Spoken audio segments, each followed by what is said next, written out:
데살로니가 후서 3장 6절입니다. 형제들아 우리 주 예수 그리스도의 이름으로 너희를 명하노니 게으르게 행하고 우리에게서 받은 전통대로 행하지 아니하는 모든 형제에게서 떠나라.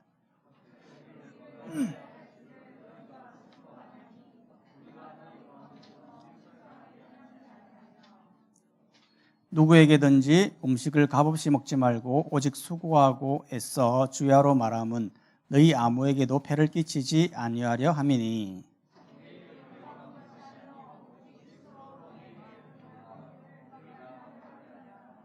우리가 너희와 함께 있을 때에도 너희에게 명하기를 누구든지 일하기 싫어하거든 먹지도 말게 하라 하였더니.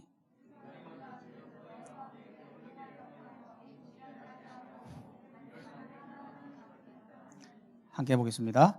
이런 자들에게 우리가 명하고 주 예수 그리스도 안에서 권하기를 조용히 일하여 자기 양식을 먹어라 하노라. 아멘. 오늘 말씀은 깨어있고 게으르지 않고 라는 주제의 말씀인데 세나큐티지 말씀입니다. 여러분, 오늘날 이 시대는 세기말, 즉 종말의 시대입니다. 주위를 한번 둘러보세요. 우리 주위에 보면 전혀 상상할 수 없는 일들이 많이 일어나고 있습니다. 지금도 보세요. 마스크를 끼고 지금 예배를 드리고 있잖아요. 이게 상상할 수 없는 일이었거든요. 근데 그게 지금 일어나고 있다는 거죠. 목사님이 어릴 때에 만화책을 본 적이 있는데 그 만화책 내용에 무슨 이유인지는 모르지만 다들 마스크를 끼고 살아가는 사회가 있었어요. 제가 그걸 보면서 이런 사회가 오겠나 라고 생각했는데 실제로 그런 사회가 왔어요. 밖에 나가보면 마스크 안 낀 사람이 없어요. 다 끼고 살아요.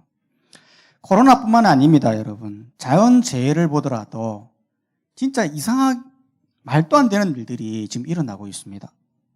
쓰나미, 갑자기 바다에서 파도가 막 몰려와가지고 덮치는데 한 번에 막 20만 명이나 죽고, 어떤 지역에서는 막 지진이 일어나는데 고가도로가 막 넘어지고 집이 푹석 주저앉고 그러면서 수천 명이나 죽고, 노르웨이에서는 술록 300마리가 한순간에 다 죽었어요.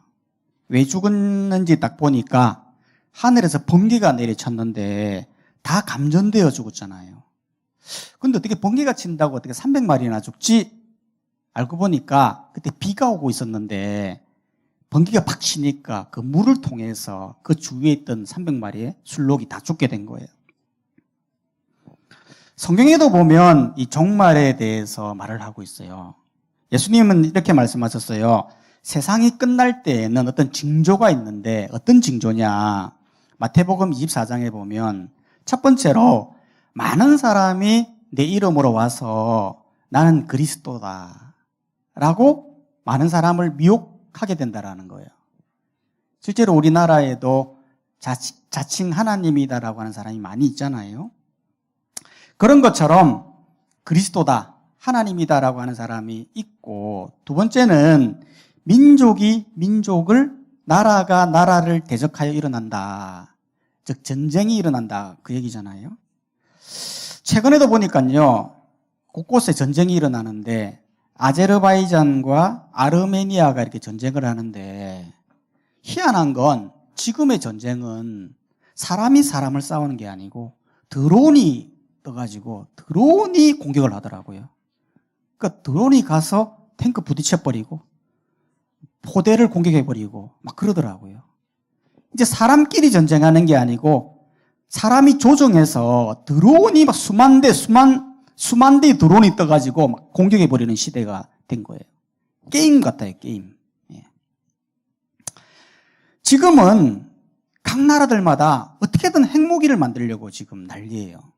왜 핵무기를 만들려고 하느냐면 그만큼 큰 무기가 없거든요. 핵무기를 만든다라고 하는 것은 뭘 의미하는 거냐면 언젠가는 핵무기를 사용할 거다라는 거예요. 핵전쟁 안 일어날 것 같죠? 아니에요, 여러분. 일본의 원자 폭탄이 떨어졌잖아요. 한 번 떨어졌는데 두 번 안 떨어질까? 안 떨어져요. 아니에요. 여러분, 인간은 무서운 게 뭐냐면 궁지에 몰리잖아. 그래 무슨 짓을 할지 모르는 게 인간이라니까요. 그렇기 때문에 목사님은 핵전쟁이 일어날 것 같아요. 그 외에도 기근과 지진이 있습니다.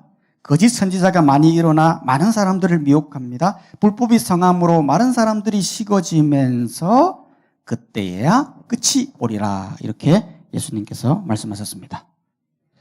여러분, 종말이라는 건 옵니다. 성경이 이렇게 말하고 있기 때문에 반드시 오죠. 근데 언제 올지는 몰라요. 그죠? 그러면 이 종말의 이 시대에 우리는 어떻게 살아가야 할까? 이게 중요하잖아요. 오늘 이 바울은 데살로니가 전후서를 통해서 크게 두 가지를 이야기를 했어요. 그 첫 번째가 뭐냐면 깨어 있어라 라는 거예요. 데살로니가전서 5장은 이렇게 말하고 있습니다. 주의 날, 즉 멸망의 날이 오는데 도적같이 이른다. 이렇게 이야기하면서 그들은 평안하다 안전하다라고 할 때는 그때에 임신한 해산의 고통이 이런 것과 같이 멸망이 갑자기 오죠. 갑자기 그들에게 이르리니 결코 피하지 못하고, 그러므로 우리는 자지 말고 깨어 정신을 차릴지니라. 깨어 있어라. 멸망이 갑자기 일어나는데 결코 피하지를 못한다. 그렇기 때문에 자지 말고 깨어라. 이렇게 말했다는 거죠. 아니, 사람은 여러분 자야 되는 거 아닙니까? 그죠? 잠이 보약이라고. 사람은 자야 돼요. 사람의 육체는 신기한 게 뭐냐면 너무 피곤해. 막 10시간 동안 공부해가지고 너무 피곤한데 이상하게 10분만 자도 몸이 회복이 돼요. 신기해요. 뭐 다른 걸 주입하는 것도 아닌데 잠만 자는데도 몸이 자연 치료가 되면서 회복이 되잖아요. 사람은 잠을 안 잘 수가 없어요. 그죠? 근데 왜 오늘 말씀은 깨어 있어라 이렇게 말을 하는 거예요? 그건 다른 의미가 아니고 영적으로 깨어 있어야 된다 이야기예요. 영적으로 깨어 있었다는 게 무슨 의미예요? 바로 이런 겁니다. 여러분, 잔다는 건 뭐죠? 잔다라고 하는 거는 무방비 상태를 말하는 거예요. 여러분, 잘 때 의식이 없잖아. 무의식, 무의지, 무감각. 전혀 방어가 안 돼. 그렇기 때문에 자고 있는 사람을 칼로 찔러도 죽을 수밖에 없어요. 그죠? 잔다라는 건 방어할 수 없는 무방비 상황이라는 거죠. 근데 깨어있다라는 건 뭡니까? 깨어있다라고 하는 거는 본다는 거예요. 보기 때문에 안다라는 거지. 보고 알고 있기 때문에 방어가 된다. 그렇기 때문에 원어에 보면 파수꾼의 의미로 사용했어요. 파수꾼이 깨어서 성을 지키는 거잖아요. 그런 것처럼 영적으로 깨어있다고 하는 거는 자신을 보호할 수 있다라는 거예요. 왜? 보고 아니까. 방어를 왜 해야 되는 겁니까, 그러면? 다른 이유가 아니고, 방어를 해야 되는 이유는 마귀가 삼키기 때문에 그래요. 베드로전서 5장 8절은 이렇게 말하고 있습니다. 근신하라, 깨어라. 너희 대적 마귀가 우는 사자와 같이 두루다니며 삼킬 자를 찾는다. 즉, 마귀가 사자처럼 찾아다니며 삼킨다는 거죠. 여러분, 사자가요, 배가 고파서 동물을 찾을 때에 동물이 깨워서 경계를 딱 하고 사자가 오는 것을 보고 그런 동물이 잡히면 먹을까요? 아니면 동물이 잠을 콜콜 자고 있으면 그런 동물이 잡히면 먹을까요? 당연히 자고 있는 동물이 잡혀 먹는 거 아닙니까? 예. 그렇기 때문에 이 영적으로도 마찬가지라는 거죠. 마귀는 어떤 사람을 삼키느냐? 영적으로 잠자고 있는 사람. 아무 경계를 하지 않고 마음을 평안하게 먹고 평안하다, 안전하다라고 생각하면서 영적으로 자고 있는 사람을 삼킨다라는 겁니다. 불신자들이 다 그런 거죠. 여러분, 불신자들을 보면 육체는 깨어 있어요. 아무런 문제 없어 보여요. 근데 영적으로 딱 보면 영혼은 잠자고 있는 거예요. 그냥 잠을 자는 게 아니고 깊은 잠에 빠져 있는 거죠. 깊은 잠에 빠져 있기 때문에 이걸 깨울래도 깨울 수가 없어. 여러분, 깊은 잠든 사람 한번 봐보세요. 깨우려고 보세요. 잘 안 깨워져요. 깊이 잠든 사람에게 옆에서 일어나세요, 일어나세요 아무리 이야기해도 못 일어납니다. 그 사람을 깨우려면 뺨을 때리고 막 몸을 흔들고 물을 부어버리고 그러면 벌떡 일어나죠. 그러다가 너무 피곤하면 또 자잖아요.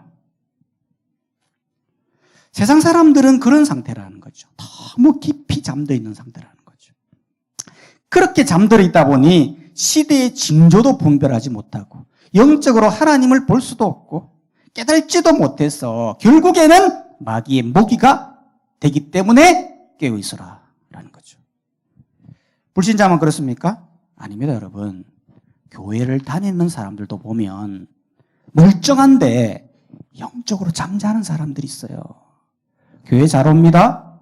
한 번도 안 빠집니다. 봉사도 합니다. 영적으로 딱 들여다보면 잠자고 있어. 세상 사람들과 별반 다를 바가 없어.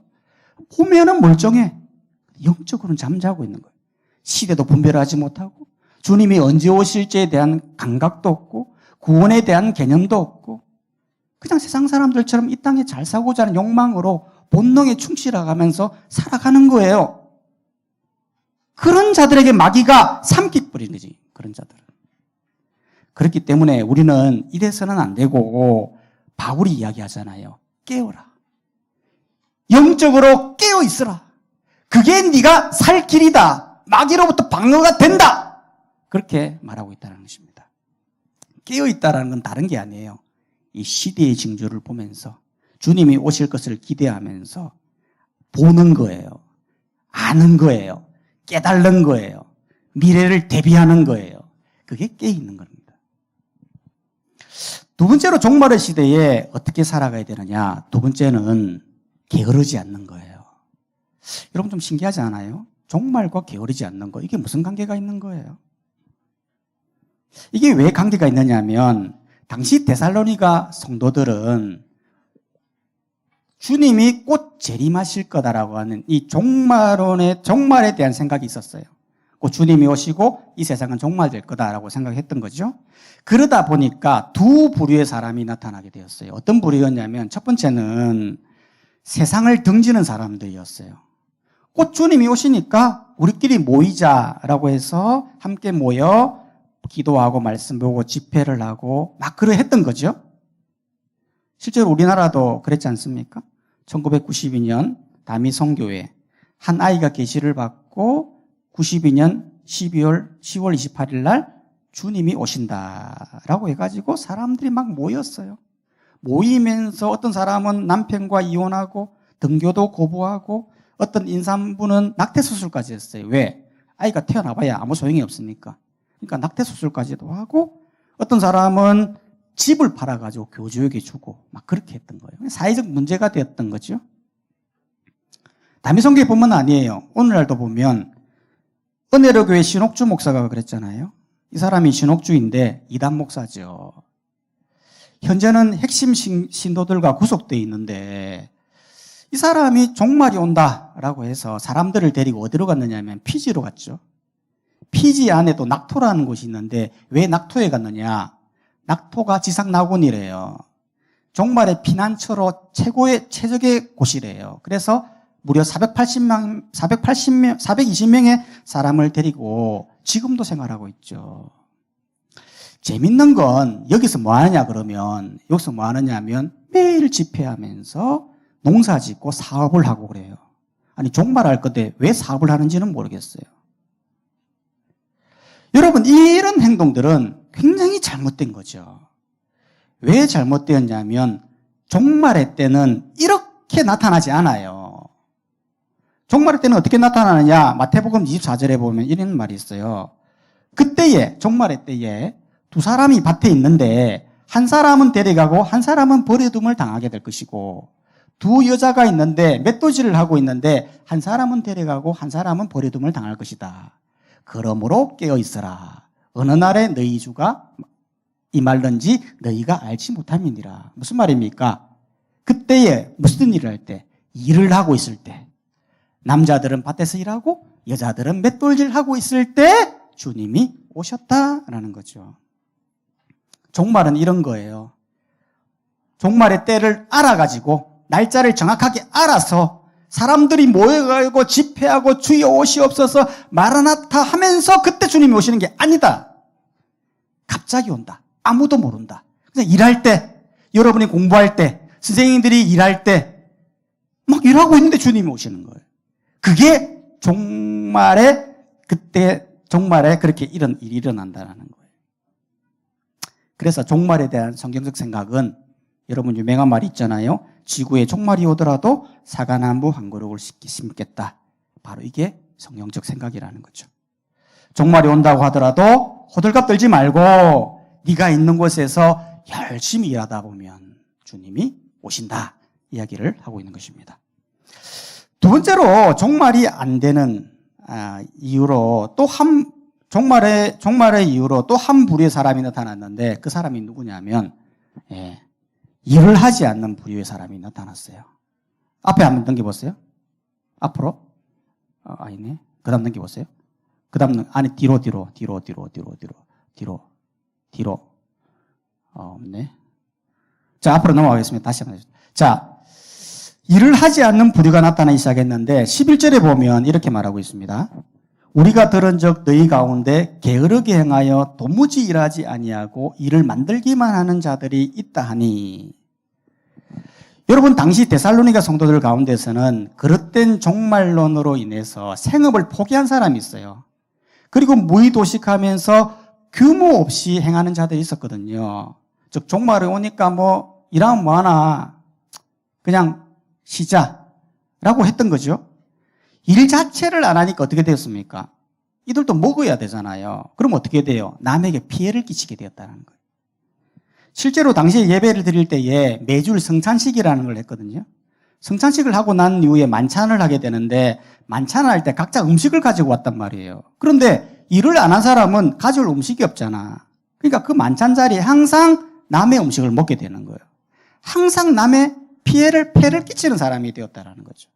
그래서 바울은 이것을 잡아주기 위해서 뭐라고 했느냐 하면 형제들아 게으르게 행하고 우리에게 받은 정도도 행하지 않는 이 게으르게 행하는 사람들에게서 떠나라.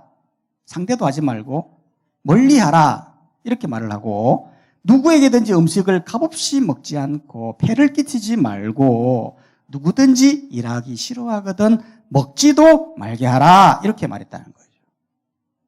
이게 바로 종말을 대비하는 삶의 태도예요. 무슨 태도입니까? 게으르지 않는 거. 주어진 일을 감당하는 거.